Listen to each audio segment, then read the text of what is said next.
గోంగూర. గోంగూర ఊరగాయ తింటావా? అమ్మో బీపీ ఎక్కువ అయిపోతుంది. అయ్యో కొబ్బరి చట్నీ తింటావా? కొలెస్ట్రాల్ వస్తుంది. అయ్యో నువ్వులు తింటావా? నల్లగా అయిపోతావు అని డాక్టర్లు ఈ తజ్ఞులు చెప్పడం మొదలుపెట్టారు. మనం ఊరగాయలు తినేది ఆపు చేశాము, కొబ్బరి చట్నీలు తినడం ఆపు చేశాము, కోడిగుడ్లు తినడం మొదలుపెట్టాము. హార్ట్ బ్లాక్లు మొదలయ్యాయిరా బాబు.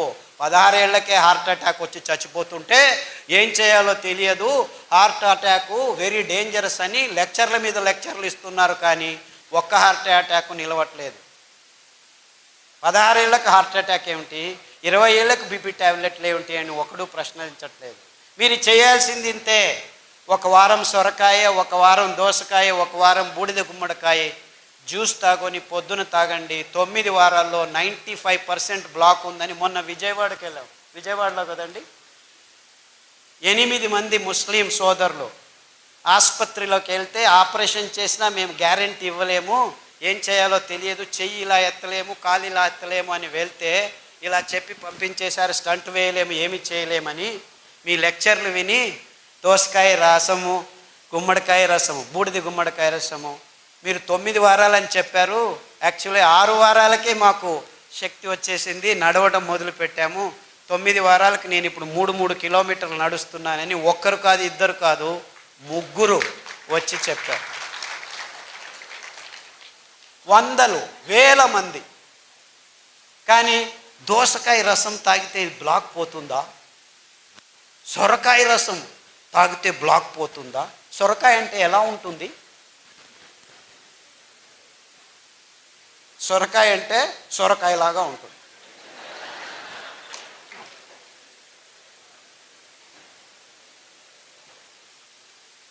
అంటే మన అద్భుతమైన పదార్థాలని మనం గుర్తించలేని నీచ స్థితికి దిగజారిపోయాం మనం. ఎంత వైవిధ్యమైన ప్రదేశం మనది. అది ఎన్ని కూరగాయలో, ఎన్ని ఆకుకూరలో, ఎన్ని ఫలాలో, ఎంత అమృత ఫలం.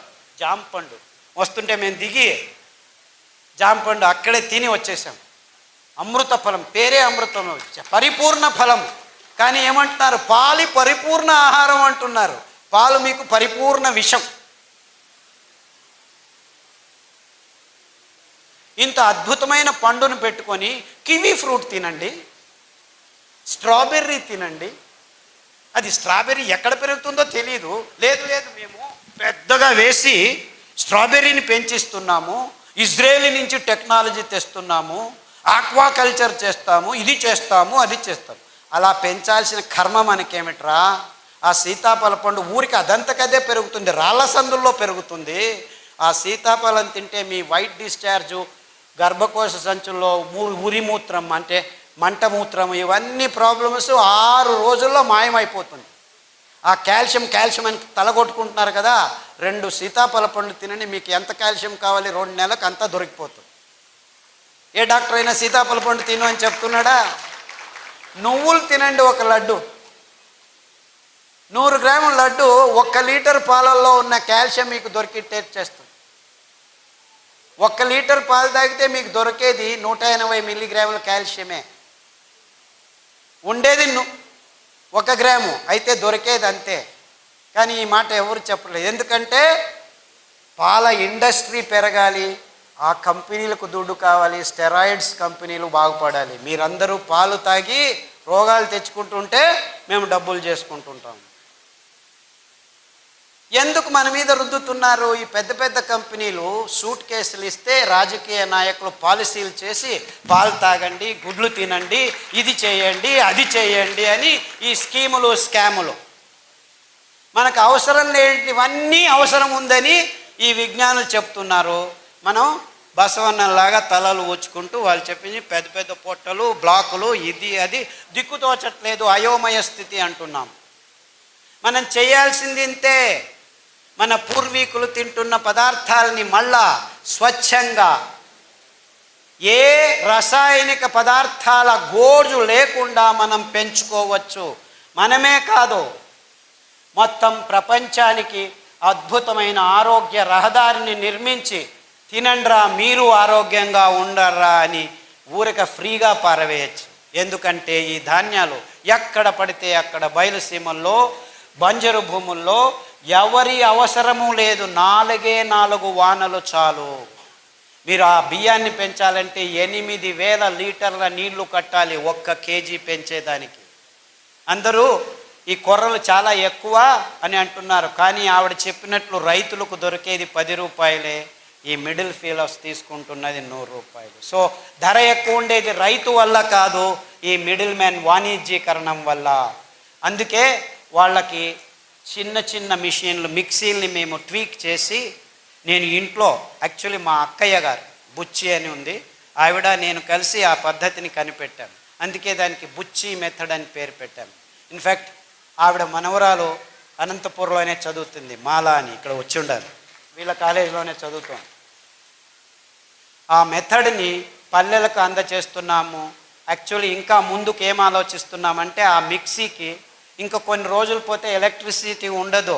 Don't think you will have all these lights. ఇంకొక 4 సంవత్సరాలు మొత్తం అన్ని కంపెనీలు మూసుకొని పోతాయి, కోల్ లేదు, ఇంధనం అయిపోతుంది. సో నిజంగా అప్పుడు మీరు భోంచేయాలంటే భానుజా గారి దగ్గర రావాలి, ఎందుకంటే వాళ్ళు మాత్రమే మీకు బియ్యం ఇవ్వగలరు. అర్థమవుతుందా? ఆ మిక్సీని పనిచేసేదానికి we have designed a small solar plate. ఒక మిక్సీకి ఒక సోలార్ ప్లేటు. సో చెట్టు కింద కూర్చొని ఆ ప్లేట్ చెట్టు పైన పెడతాము, నీడలో కూర్చుంటాము, ప్లేట్ ఎండలో ఉంటుంది, మిక్సీ రెడీ అవుతుంది, సిరిధాన్యం మీకు రెడీ చేస్తారు, బియ్యం రెడీ చేసి ఇస్తారు. సో ఆవిడ వెనక తిరగండి, ఆ మహిళల వెనక తిరగండి, మీకు నిజమైన ఆరోగ్యమైన సిరిధాన్యాలు ఇప్పుడు కాదు 5 సంవత్సరాల తర్వాత కూడాను దొరుకుతాయి. ఎందుకంటే ఆ డీసెంట్రలైజ్ టెక్నాలజీని మేము గడిచిన 5 సంవత్సరాల నుంచి పల్లె పల్లెకు వెళ్ళి ట్రైనింగ్ ఇస్తున్నాము. అందుకు బాలన్ గారు చాలా శ్రమిస్తున్నారు. బాలన్ ఎక్కడున్నావా బాబు? ఆయన ముందుకు రాడు, వెనకలు ఉంటాడు మహానుభావుడు. బాలన్ అని ఆయన ప్రతి పల్లెకు వెళ్ళి ట్రైనింగ్ ఇస్తున్నాడు. అంతేకాకుండా మైసూర్లో ఒక చిన్న పల్లెలో 5 ఘటకం అంటే 5 మిక్సీలు చిన్నగా వచ్చిన వాళ్ళందరికీ, వేరే వేరే ఊర్ల నుంచి వచ్చిన వాళ్ళకి ట్రైనింగ్లు ఇస్తూ ఉంటాం మేము. ఎందుకంటే ఈ ధాన్యాన్ని పెంచేది ఒకవైపు అయితే, ఈ మిషన్ల చేతుల్లో చిక్కుకొని మళ్ళా అందరం ఈ కంపెనీల కపిముష్టికి వెళ్లకుండా ఉండాలని డీసెంట్రలైజ్డ్ టెక్నాలజీ, అప్రోప్రియేట్ టెక్నాలజీ అని తయారు చేశాము. ఇప్పుడు పల్లెల్లోనే మీరు బియ్యాన్ని తయారు చేసుకోవచ్చు. పల్లె ప్రజలకి ఇది చాలా అవసరం.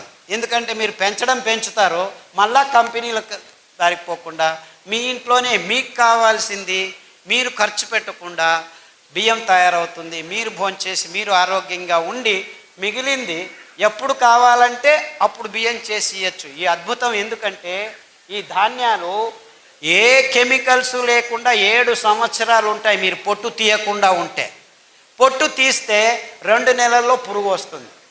అంటే ఎంత అద్భుతంగా ఉంది చూసుకోండి. ఎంత కావాలో అంత బియ్యం చేసి అమ్ముకోవచ్చు, ఎంత కావాలో అంత తింటూ ఉండొచ్చు. సో దీన్ని నిలువ ఉంచేదానికి ఎవ్వరి కెమికల్ అవసరం లేదు. ఎంత అద్భుతం చూసుకోండి. ఇది కొర్రలే కావచ్చు, రాగులు కావచ్చు, అండు కొర్రలు కావచ్చు, ఇవన్నిటికీ అద్భుతమైన గుణాన్ని దేవుడు ఇచ్చాడు. బీజ కవచం ఉందంటే ఏ పురుగు రాదు. బీజ కవచం తీసేస్తే పురుగు వస్తుంది, 1 నెలలో వచ్చేస్తుంది.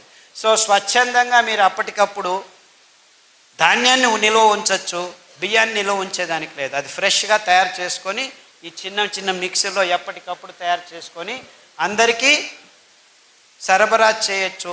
సో ఈ మిడిల్ మ్యాన్కి దక్కాల్సిన ఆ లాభం రైతులకే నేరుగా వచ్చేందుకు మేము ఈ పద్ధతిని కనిపెట్టుకున్నాం. అంటే మనం ఏం చేసినా మన రైతులు, మన పల్లెలకు ఆర్థికంగా సహాయం కావాలి, కానీ మిడిల్ మ్యాన్ ఎక్కడో ఒక చోట డబ్బులు చేసుకుంటూనే ఉంటాడు. సో ఈ అద్భుతమైన పద్ధతిని కనిపెట్టినందుకు, పని చేస్తున్నందుకు బాలన్ గారికి, మా అక్క బుచ్చెక్కకు నా నమస్కారాలు. ఆ మిషన్ని ట్వీక్ చేసాం మేము. దాంట్లో పల్స్ అని ఉంటుంది, 1, 2, 3 స్టెప్పులు ఉండవు, ఊరికి అలా పట్టి వస్తే టక్కన వచ్చేస్తుంది. ఇదంతా చేశాము. అన్ని విషయాల్ని క్లుప్తంగా కాకుండా వివరంగా అందరి ముందు ముక్తంగా పంచుకోవాలి. బుద్ధితనాన్ని అమ్ముకునే బుద్ధిమాంద్యం మనకొద్దు. ఈ పాశ్చాత్యుల్ని మనం గమనించి మన బుద్ధితనాన్ని అమ్ముకుంటున్నాం, అది బుద్ధిమాంద్యం అని చెబుతూ ఇంతవరకు నా మాటల్ని శ్రద్ధగా వింటున్నారో విన్నారు. రేపటి నుంచి మళ్ళీ ఇది దాటిన తర్వాత కాఫీ తాగేది, టీ తాగేది, సిగరెట్ తాగేది తాగుతారని తెలుసు నాకు. నేనేం కలలు కనట్లేదు రేపే మారిపోతారని. It takes time, no problem. కానీ ఆ శపథం తీసుకోండి. మీరు ఆరోగ్యంగా బతికేదానికి ఇప్పుడు దారి ఉంది, ముందు దారి లేకుండా ఉన్నింది. ముందు కాలంలో తింటుండే వాళ్ళం కానీ తెలియదు. కానీ మేము గడిచిన 20 సంవత్సరాల్లో ప్రాయోగికంగా ఈ భయంకరమైన రోగులకి ధాన్యాల్ని కషాయాల్ని తాగించి ఆరోగ్యవంతులను చేసి, ఇదేమి ప్లాన్ కాదు 3 నెలలు 4 నెలల తర్వాత మళ్ళా రోగాలు వచ్చేదానికి. ఈ ఆహారాన్ని మీరు సతతంగా తింటూ ఉంటే మీ దేహం ఆరోగ్యంతో 1 సంవత్సరం కాదు 2 సంవత్సరాలు కాదు, మీరు 100 సంవత్సరాలు బ్రతికుంటే 100 సంవత్సరాలు ఆరోగ్యంగా ఉండొచ్చు అని చెబుతూ సెలవు తీసుకుంటున్నాను. అందరికీ నమస్కారం.